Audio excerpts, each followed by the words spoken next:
conductance is conduction of heat. Conduction of heat means are they allowed to pass heat from themselves? So these are the good conductors. Good conductors of heat. That's why we use utensils made by metals or alloy. Okay. Metals अच्छे conductors से you can one activity in presence of your parents. एक one metal rod. Okay. आप कम से कम इतनी बड़ी rod तो लीजिए and here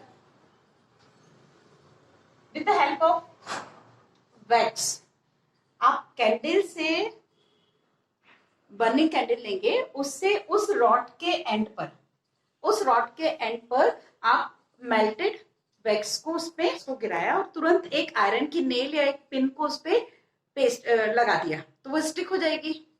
जैसे जैसे वैक्स हार्ड होगी वो क्या करेगी, पिन को टाइट से पकड़ के रखेगी। आप उसको ऐसे पलट के देखेंगे तो वो पिन नीचे नहीं गिरेगी, मतलब वो स्टिक हो गई है। क्लियर है? अब आप पेरेंट्स की हेल्प से ये करेंगे, आप खुद नहीं करेंगे। ठीक है। फिर आप किसी एक नॉन कंडक्टर उससे पिंसर से या किसी भी नॉन कंडक्टर सब्सटेंस से आर्टिकल से आप इसे पकड़ लेंगे और एक साइड से आप उसे हीट देना चालू करेंगे। इस कॉर्नर से आप उसे गर्म करेंगे। ठीक है। आप हीट तो यहाँ प्रोवाइड कर रहे हैं या आप इसको किसी स्टैंड पे रख दीजिएगा। ठीक है। फिर एक कॉर्नर से आप हीट प्रोवाइड करेंगे तो आप देखेंगे कुछ देर बाद ये जो पिन है वो नीचे गिर जाएगी। क्यों? क्योंकि यहां से हीट का कंडक्शन होते हुए जा रहा है और वो टेम्परेचर मतलब हीट हो रही है तो क्या होगा, जो वैक्स सॉलिड में थी वो मेल्ट हो जाएगी। मेल्ट होगी तो लूज पड़ेगी और वो पिन नीचे गिर जाएगी, क्योंकि वैक्स के थ्रू ही तो वो थी। तो ये वैक्स मेल्ट कैसे हुई? क्योंकि उसको हीट मिली। हीट तो हम यहाँ दे रहे थे, तो हीट क्या हो रही है, यहां से फ्लो हो रही है यहां तक। तो इस मेटल ने हीट को अपने में से पास होने दिया, अलाउ किया उसने, तो इसको ही तो हम कंडक्शन कहेंगे। हीट यहाँ से कंडक्ट होते होते यहाँ पहुंची। ठीक है। सो यहाँ पर आपने जो नेल लगाई हुई थी, आप यहाँ हीट प्रोवाइड कर रहे हो। ठीक है। यहाँ आपने बर्नर से हीट प्रोवाइड की तो आप देखोगे थोड़ी देर बाद ये नीचे गिर जाएगी। तो these are the metals are the good conductor of heat and these are bad conductor of heat. ठीक। Conduction of electricity.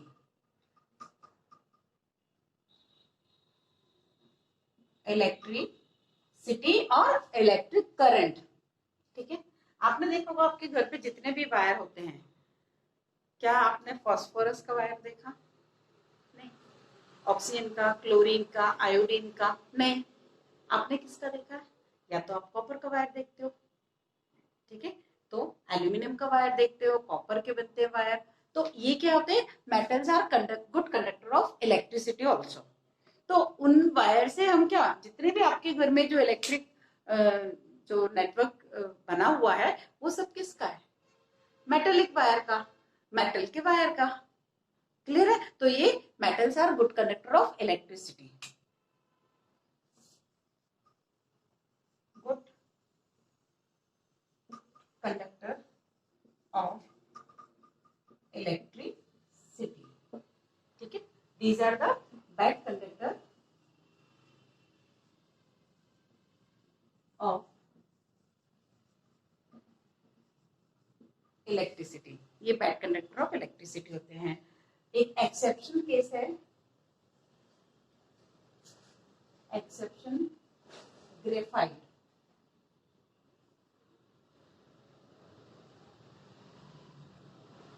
Graphite a form of carbon. देखिए कार्बन नॉन मेटल है, लेकिन कार्बन का ही एक फॉर्म होता है। कुछ एलिमेंट ऐसे होते हैं जिनके एक से ज्यादा फॉर्म होते हैं, ये आप हायर क्लासेस में पढ़ोगे। क्लियर है? सो कार्बन का एक फॉर्म होता है ग्रेफाइट, ठीक, ये ग्रेफाइट बैड कंडक्टर नहीं है, ये तो गुड कंडक्टर है, ठीक है, तो ये एक्सेप्शनल केस हो गया। बाकी सारे नॉन मेटल्स क्या होते हैं, bad conductor of electricity. All these properties are physical properties, okay, ये सारी उसकी क्या थी, फिजिकल प्रॉपर्टीज थी, ठीक है। इनके examples, till now more than 120 elements are discovered, 120 से भी ज्यादा डिस्कवर हो गए, तो डेफिनेटली उनमें मेटल और नॉन मेटल दोनों ही तो है, but non metals are less in number, but maximum lot हमें किसका मिल रहा है, मेटल्स का, ठीक है।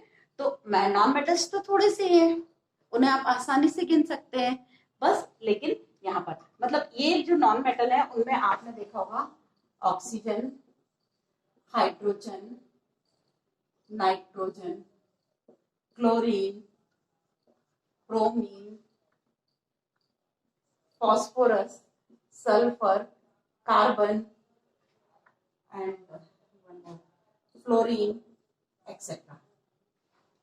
ठीक है, phosphorus, sulphur, carbon, nitrogen, oxygen, hydrogen, ये सब क्या है, नॉन मेटल्स है। और sodium, potassium, this is iron, this is silver, this is gold, okay, sodium, potassium, iron,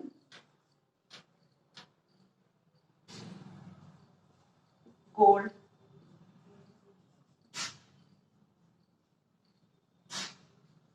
कहाँ लिखूं, tin, Sn tin, Zn zinc,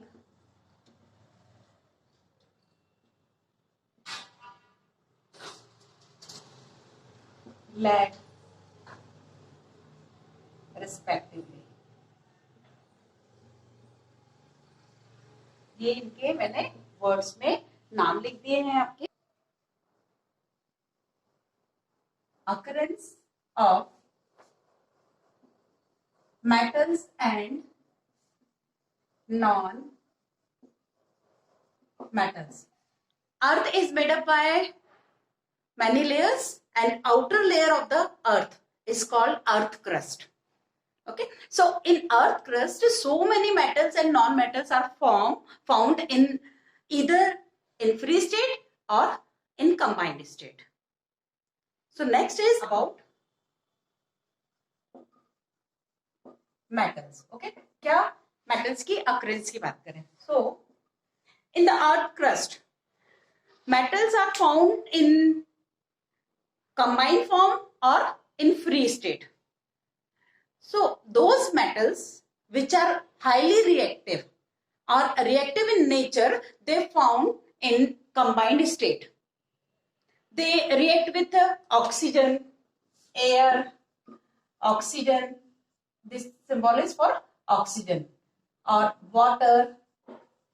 So reactive metals combine with the oxygen, water and environmental conditions, or combine with other element also.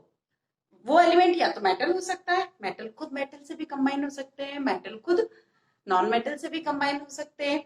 तो इस तरह से वो combined form में मिलते हैं। कौन से मेटल? जो कि रिएक्टिव ज्यादा होते हैं, okay, but less reactive metals found in free state like platinum, इसका सिंबल क्या है? Pt, platinum, gold,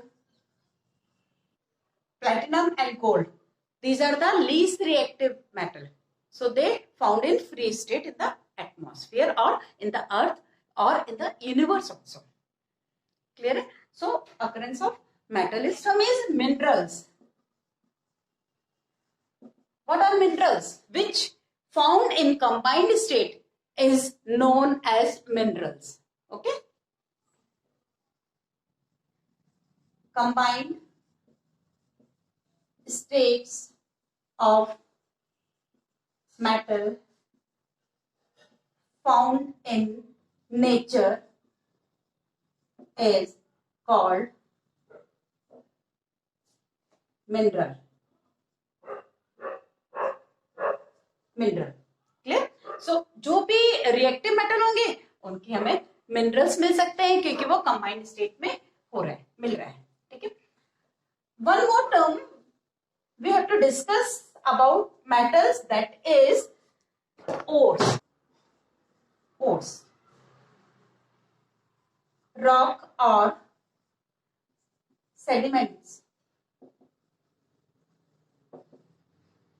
ये rock or sediments from which metals can be extracted are called ores.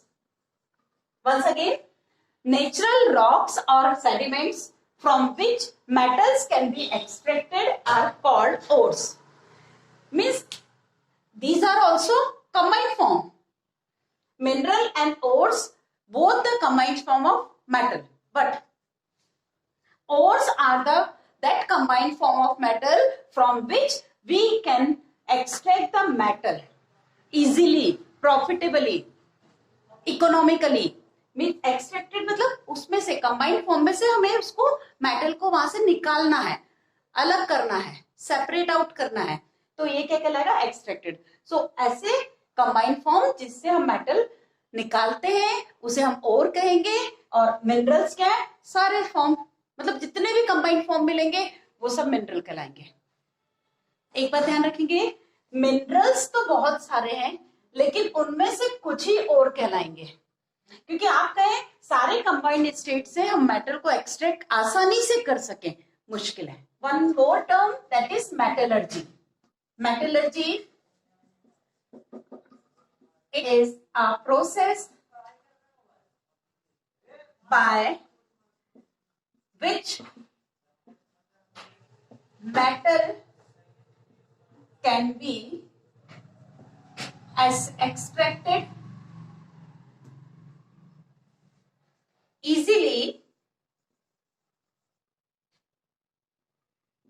extracted easily, or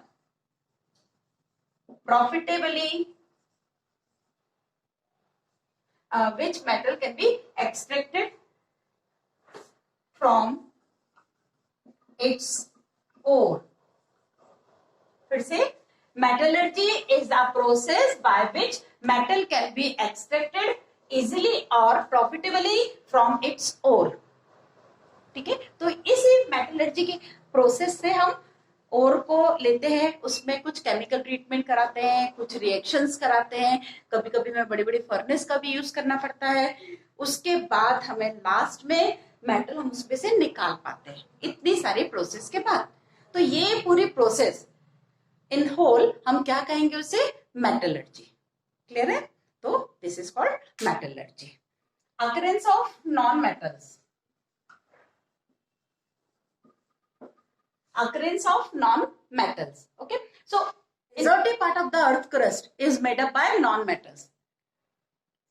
earth crust में ज्यादा से ज्यादा metal, और यदि हम नॉन मेटल को कंपेयर करें तो non metals are found in large extent. Clear? And in earth crust oxygen is highly abundant element. Oxygen is non-metal, and in earth crust, oxygen is highly abundant element in earth crust. And second, hydrogen is most abundant element. All these are non-metals, abundant element in universe. Remember this thing, earth crust में या अर्थ पर oxygen सबसे ज्यादा मिलेगा, और यदि हम पूरे यूनिवर्स में काउंट करें तो हमें हाइड्रोजन मिलेगा। तो हाइड्रोजन सबसे ज्यादा यूनिवर्स में मिलेगा। Chemical properties of metals. Okay, next topic is chemical properties of metals. Chemical properties of metals में सबसे पहले तो हम ये समझ लें कि कुछ ही ऐसे मेटल्स हैं जो लेस रिएक्टिव हैं, okay, but most of the metals react with some other elements and form compounds. So we will discuss in your syllabus the reactivity of metal discussed in this is the reaction, short form of reaction. Don't get confused. Reaction का short form अपन ऐसा लिख सकते हैं, ठीक है, ये हमारे और आपके बीच की बात है कि अपन रिएक्शन ऐसा लिखेंगे, क्लियर है। So reaction with oxygen, second reaction with water, third is reaction with dilute acids. Dilute acid means when we mix acid and water in certain amount, so concentrated acids becomes diluted. Acid, concentrated acid में हम यदि थोड़ा सा water मिला देते हैं या कुछ अमाउंट ऑफ वाटर हम उसमें मिला देते हैं तो क्या होगा, वो डाइल्यूटेड हो जाएगा, मतलब उसकी स्ट्रेंथ कम हो जाएगी, ठीक है। And oxygen, water, dilute acid and reaction with base. Base से भी रिएक्शन, एसिड और बेस है ना, आपने पहले भी सुना होगा एसिड और बेस क्या होते हैं। इवन आपके घर में भी एसिड और बेस मिल सकते हैं। आपने सुना होगा विनेगर, लेमन, जितने भी सिट्रस फ्रूट्स हैं उन सब में एसिड होता है।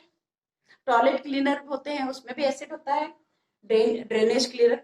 और बेस क्या होते हैं, आपने सोप बेस होती है, डिटर्जेंट बेस होते हैं, ठीक है। तो एसिड और बेस से आप फेमिलियर हो। तो हम मेटल की रिएक्शन इन चारों से फर्स्ट करा के देखेंगे। तो reaction with oxygen, different metals react with oxygen in different manner. Some of the metals react with oxygen very vigorously, very rapidly, very fast, but some react with oxygen on heating, some do not react with oxygen. Okay, reaction of metal with oxygen represented as metal plus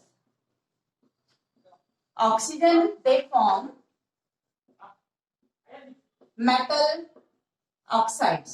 Okay, when metal react with oxygen they will form metal oxides. If we take sodium or potassium, okay, so they react with oxygen and form sodium oxide. This is sodium oxide.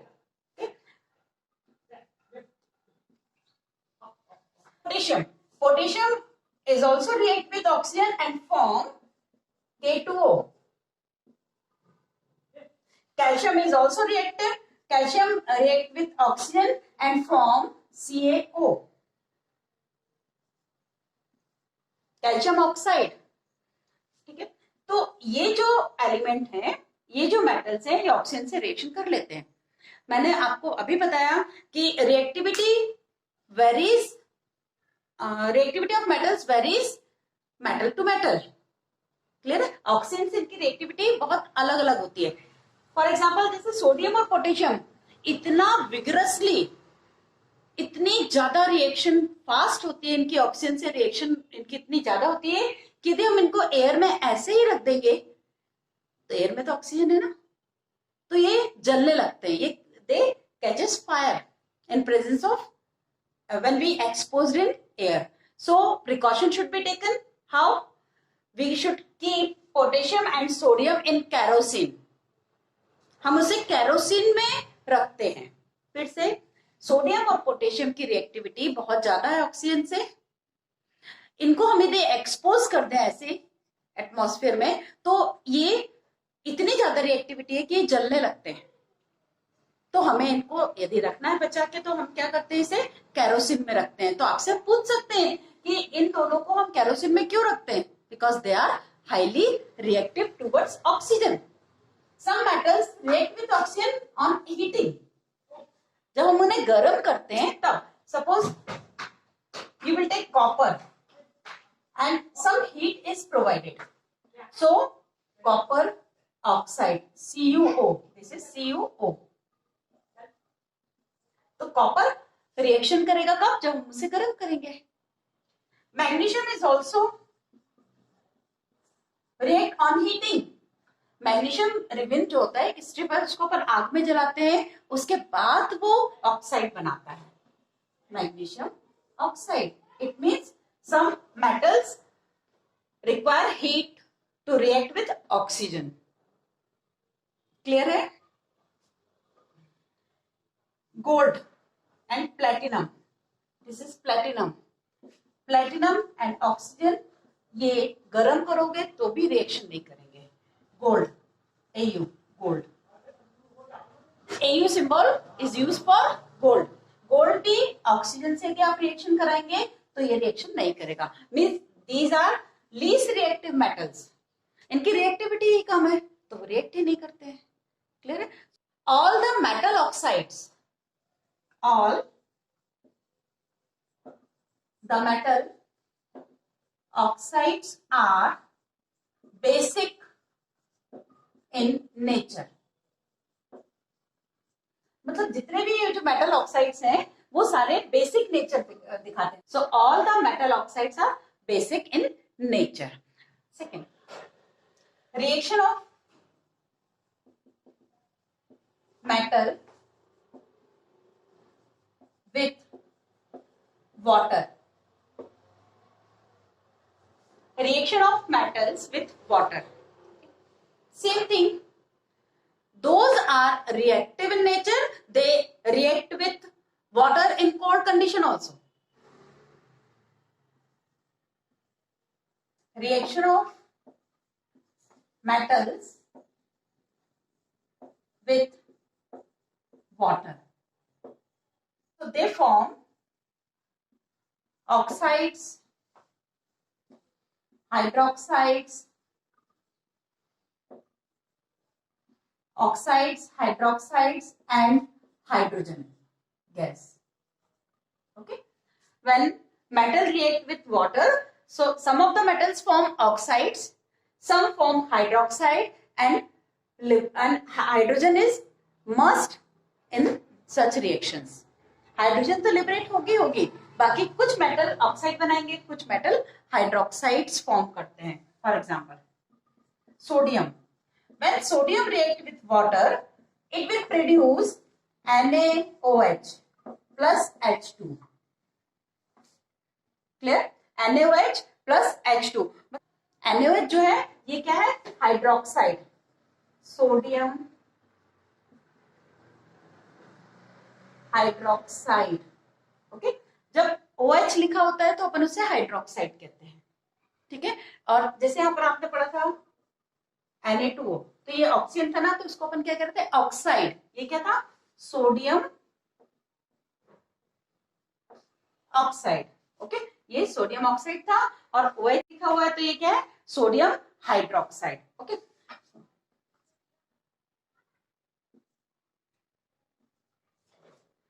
Reaction में बहुत सारी heat निकलती है.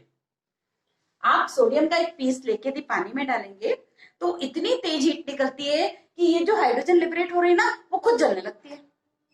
So sodium is highly reactive. Potassium is also reactive. तो similar reaction for potassium also.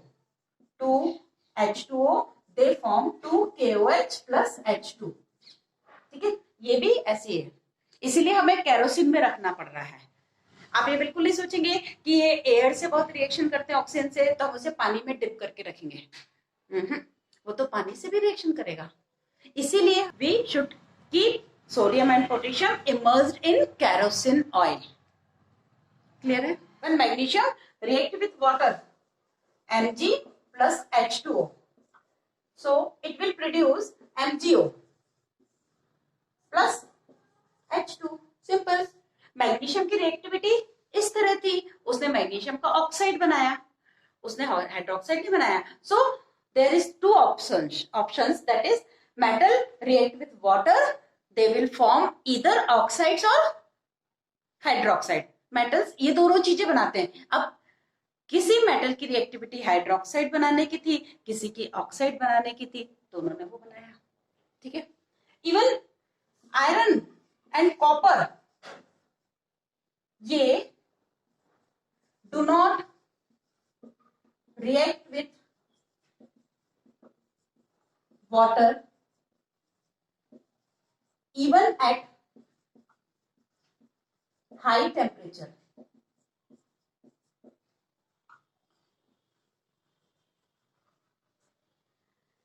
Iron और copper ये high temperature पे भी वाटर से रिएक्ट नहीं करते हैं. कुछ तो ऐसे थे जो कोल्ड वाटर से ही कर रहे थे. फॉर एग्जांपल सोडियम पोटेशियम, उन्होंने क्या किया, बस सिंपल कोल्ड वाटर लिया, मतलब उनकी रिएक्टिविटी इतनी थी कि उनको हीट की भी जरूरत नहीं पड़ी. बट मैग्नीशियम को हमें हॉट वाटर लेना पड़ा, मैग्नीशियम के लिए हॉट वाटर लेना पड़ा. और ये तो वाटर से रिएक्शन ही नहीं करते हैं, इनको और हाई टेम्परेचर तक ले जाओ तो भी उन्हें नहीं करना है. तो वाटर के टूवर्ड्स इनकी रिएक्टिविटी बहुत कम है. Okay, when we treat aluminium with water, okay, हम यहाँ हीट प्रोवाइड करेंगे. ठीक. So aluminium will form aluminium oxide Al2O3 plus hydrogen gas liberated. ठीक है. ये नॉन रिएक्टिव या फिर और हाईली स्टेबल. बहुत ध्यान से सुनेंगे इसको. एल्यूमिनियम वाटर से रिएक्शन करके एल्यूमिनियम ऑक्साइड और हाइड्रोजन बनाता है. ठीक. एक्चुअल में जो एल्यूमिनियम ऑक्साइड है वो बहुत ही कम, बहुत स्टेबल है, बहुत ही कम रिएक्टिव है. कोई भी सब्सटेंस यदि कम रिएक्टिव है इसका मतलब कि वो स्टेबल ज्यादा है. ठीक है. होता ये, मान लीजिए हमने एल्यूमिनियम का कंटेनर लिया, उसमें हमने वाटर लिया, उसे हम गर्म कर रहे हैं. ठीक है. तो होगा क्या, जो inner wall of the container, only that surface react with water and form aluminium oxide. Aluminium oxide बना देगी. अंदर वाली जो इनर लेयर होगी जो वाटर के डायरेक्ट कांटेक्ट में है. ठीक है. अब वो जो एल्यूमिनियम ऑक्साइड बन गया वो तो बहुत ही स्टेबल है या बहुत कम रिएक्टिव है, तो एल्यूमिनियम ऑक्साइड फर्दर वाटर से रिएक्शन नहीं करेगा. ठीक है. तो अब क्या हुआ, कंटेनर में जो पानी रखा हुआ है वो सिर्फ कंटेनर की फर्स्ट लेयर को बस अफेक्टेड करेगा. Third is reaction of metals with acids with dilute acids. Okay. आपके सिलेबस में डाइल्यूट एसिड से रिएक्शन है. डाइल्यूट एसिड क्या होते हैं, अभी बताया था आपको. जब हम कॉन्सेंट्रेटेड एसिड में पानी मिक्स कर चुके होते हैं, वाटर मिक्स कर चुके होते हैं, तो हम उसे डाइल्यूटेड एसिड बोलते हैं. ठीक है. So metal, how metal react with diluted acid. So metal basic reaction is metal plus dilute acid. This is written for dilute. Dilute acid, they form salt hydrogen gas. Hydrogen gas. H2 represent the hydrogen. Okay.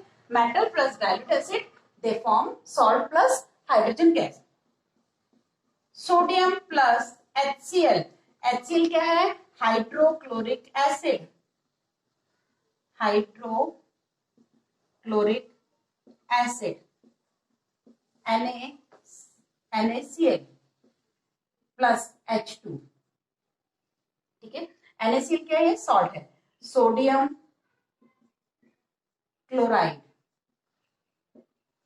ये क्या है? Salt. ये salt है, ये acid है. Hydrogen gas. Hydrogen gas gas है तो हम इसको ऐसे भी लिख सकते हैं. We can take more example also. Magnesium, aluminium, all these react with metals. Many metals react with acid, okay, and they form salt, respective salt and hydrogen gas. Aluminium plus HCl, AlCl3 plus H2, aluminium chloride, okay, HCl, aluminium, this is aluminium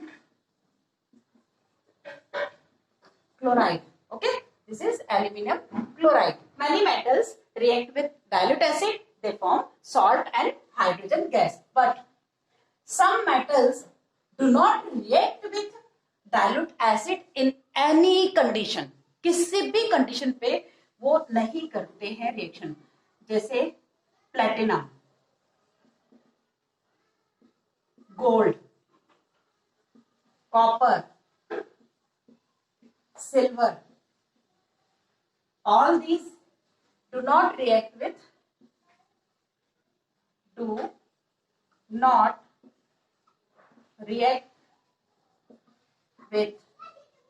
dilute acids at any condition. ये करते ही नहीं है dilute acid से. Fourth is reaction of metals with bases.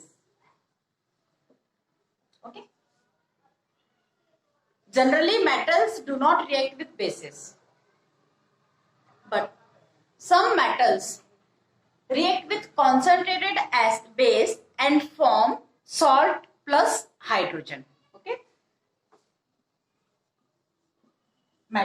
Metal means some metals. Only few metals. Metal plus base. कौन सा base लेंगे आप? Concentrated base लेंगे. So they will form salt plus hydrogen gas. कुछ ही metals हैं. तो ये some metals में हम क्या ले लें? Zinc. This is zinc. Zinc, aluminium, zinc, aluminium, lead,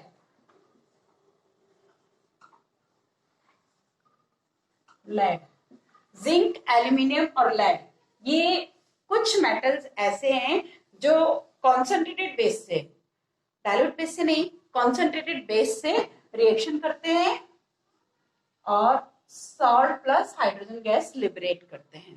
Chemical properties of metals. So metal react with oxygen and form oxides. Metal react with water, so they form oxides or hydroxide along with hydrogen. Metal react with dilute acids, so they form salt plus hydrogen gas. So one is metal react with base. So few metals only react with concentrated base and they form salt plus hydrogen. So all these the properties of chemical properties of metal. Next topic is very important for the metals, chemical reaction of metals, that is reactivity series or displacement reaction. Next is displacement reaction. Displacement reaction ये बहुत important होती है higher classes के लिए. ठीक है, displacement reaction and reactivity series. Some of the metals are least reactive और less reactive in nature. उन्होंने ऑक्सीजन से भी बात नहीं की, वाटर से भी बात नहीं की, एसिड से भी बात नहीं की. इसका मतलब उनकी रिएक्टिविटी बहुत लो है, वो लेस रिएक्टिव मेटल्स हैं. इसका ये भी तो मायने हम निकाल सकते हैं कि मेटल्स की जो पूरी रेंज है वो उनको यदि हम उनकी रिएक्टिविटी के बेस पे एक डिक्रीजिंग ऑर्डर में यदि अरेंज करते हैं कि हायर रिएक्टिव मेटल हम ऊपर लिख देते हैं और फिर नीचे आते आते हम लीस्ट रिएक्टिव मेटल लिख देते हैं, तो ये क्या होगा, हमको एक सीरीज मिल जाएगी. ठीक है, हम उनकी रिएक्टिविटी के डिक्रीजिंग ऑर्डर में उनको अरेंज करके एक हम सीरीज बना सकते हैं. तो this is called reactivity series. Okay, generally we cover here metals only, but hydrogen is a non-metal. Hydrogen is a non-metal, but in this series we covered hydrogen also, carbon and hydrogen also. So hydrogen जो है वो कुछ जगह metal के जैसे behave करता है. हमने फर्स्ट लेक्चर में पढ़ा हुआ था मेटल्स जो होते हैं वो इलेक्ट्रॉन रिलीज करके पॉजिटिव आयन बनाते हैं. तो हाइड्रोजन भी तो वैसा ही करता है. हाइड्रोजन भी कहीं कहीं इलेक्ट्रॉन रिलीज करके पॉजिटिव आयन बनाता है. तो हुई ना बात मेटल के जैसे. इसीलिए हाइड्रोजन को भी हमने यहाँ प्लेस किया हुआ है. तो हाइड्रोजन से कम रिएक्टिव बनते भी हैं, उनको हमने नीचे लिख दिया है. हाइड्रोजन से ज्यादा रिएक्टिव वाले ऊपर लिख दिए हैं. सबसे ज्यादा रिएक्टिव पोटेशियम है, फिर सोडियम है. तो this is the reactivity series. This is given in your book also. Clear है. तो रिएक्टिविटी सीरीज के बाद हम सबसे पहले एक अच्छा कंसेप्ट जो पढ़ने जा रहे हैं वो है डिस्प्लेसमेंट रिएक्शन. ठीक, सिंपल सी बात है. सपोज आप अपनी क्लास में बैठे हुए हैं, ठीक है, एक थर्ड का बच्चा आता है, वो आपको अलग करके खुद नहीं आ सकता है, तो छोटा बच्चा है, ठीक है. लेकिन यदि 12 के भैया आपके पास आते हैं तो डेफिनेटली वो इतनी पावर तो रखते हैं कि आपको वहां से अलग करके खुद बैठ सकते हैं, आपकी प्लेस चेंज कर सकते हैं. अलग करना मीन्स आपको जहां आप बैठे थे वहां से दूसरी जगह शिफ्ट कर सकते हैं आपको. लेकिन छोटा वाला बच्चा आके आपको उसको उतना राइट ही नहीं है, इतनी पावर नहीं है, इतना कैपेबल नहीं है कि वो आपको बोले कि नहीं आप यहाँ से उठ के वहां जाओ और मैं यहाँ बैठूंगा. तो एक एग्जाम्पल के लिए बोल रही हूं मैं. मतलब ऐसा ही डिस्प्लेसमेंट, मतलब 12th वाले भैया ने आपको डिस्प्लेस कर दिया, लेकिन थर्ड वाला बच्चा आपको डिस्प्लेस नहीं कर पा रहा है. तो थर्ड वाला लेस रिएक्टिव हो गया, 12th वाला हाईली रिएक्टिव हो गया. सिंपल सी बात है. ठीक है. तो आपके पार्टनर के साथ आप बैठे थे ना, तो उसने क्या किया, 12th वाले बच्चे ने आपको अलग करके और आपके पार्टनर को खुद का पार्टनर बना लिया. सिंपल. फिर से आप और आपका फ्रेंड दोनों जन बैठे हुए हैं, ठीक है. 12th वाले भैया आते हैं, हो सकता है वो आपको वहां से डिस्प्लेस करें, आपको दूसरी जगह जाने को बोले और खुद वहां बैठ जाएंगे. तो अब वो जो पार्टनर आपका था वो किसका पार्टनर बन गया, भैया का पार्टनर बन गया. ठीक है. बट लेकिन थर्ड वाला जो बच्चा आता है वो आपको रिप्लेस या डिस्प्लेस नहीं कर पाता है. ठीक है. तो आपका पार्टनर चेंज नहीं हुआ, मतलब उसने कुछ भी नहीं किया. सिंपल. तो वो आपको डिस्प्लेस नहीं कर पाया, 12th वाले भैया आपको डिस्प्लेस कर पाए. बस इतनी सी तो बात पढ़नी है हमें डिस्प्लेसमेंट रिएक्शन में. Simple. So in displacement reaction you have clearly seen that upper members is highly reactive in series and lower members are less reactive. So highly reactive metal displaces the lower member or less reactive metals. For example, in your series it is clearly mentioned that zinc is more reactive than copper. Okay, clearly आप उसमें देख लेंगे series में. तो zinc जो है वो copper से ज्यादा रिएक्टिव है. तो होगा क्या, ये जो जिंक है, मान लीजिए हमने इस कंटेनर में कॉपर सल्फेट का सॉल्यूशन लिया. इस कंटेनर में हमने कॉपर सल्फेट का सॉल्यूशन लिया. कॉपर सल्फेट में क्या है, ब्लू कलर का है वो. तो आपके हाथ में एक बीकर में ब्लू कलर का सॉल्यूशन है. ठीक है. अब आप इसमें एक जिंक की रॉड, ये क्या है, जिंक की रॉड, जिंक मेटल की हमने एक रॉड इसमें डिप कर दी. ठीक है. आप थोड़ी, ये सब मैं आपको एक्टिविटीज में दिखाऊंगी. ठीक है. तो जब आपने इसको जिंक की रॉड को इसमें डिप कर दिया, आप थोड़ी देर बाद देखोगे इसका जो ब्लू कलर है वो धीरे धीरे चेंज होने लगा. ठीक है. और जिंक की रॉड पर या जिंक के पीस पर कुछ ब्राउन कलर का डिपॉजिट दिखेगा. तो कॉपर जो होता है वो ब्राउन होता है, कॉपर जो है वो ब्राउन कलर का है, और जिंक की जो है सिल्वरी व्हाइट. ये सिल्वरी व्हाइट रहेगा, है ना, थोड़ा सा ग्रेइश व्हाइटिश कलर रहेगा ये. तो होगा क्या, हमने ये व्हाइट कलर की रॉड ली थी और ब्लू कलर का कॉपर सल्फेट का सोल्यूशन था। जैसे हमने जिंक की रॉड उसमें ली, तो आप थोड़ी देर बाद देखोगे कि इसकी रॉड पे ब्राउन डिपॉजिट हो रहा है। इसका मतलब ब्राउन कहां से आया, कॉपर। तो जिंक की रॉड पे क्या हो रहा है, कॉपर डिपॉजिट होने लगता है। क्लियर। और इसका ब्लू कलर धीरे धीरे डिसअपियर होने लगता है। क्यों हो रहा है, क्योंकि कॉपर इस फॉर्म में नहीं है। अब कॉपर को जिंक ने अलग करा और उसके पार्टनर के साथ बैठ गया। तो रिएक्शन क्या होती है, देखो बहुत ध्यान से देखिएगा।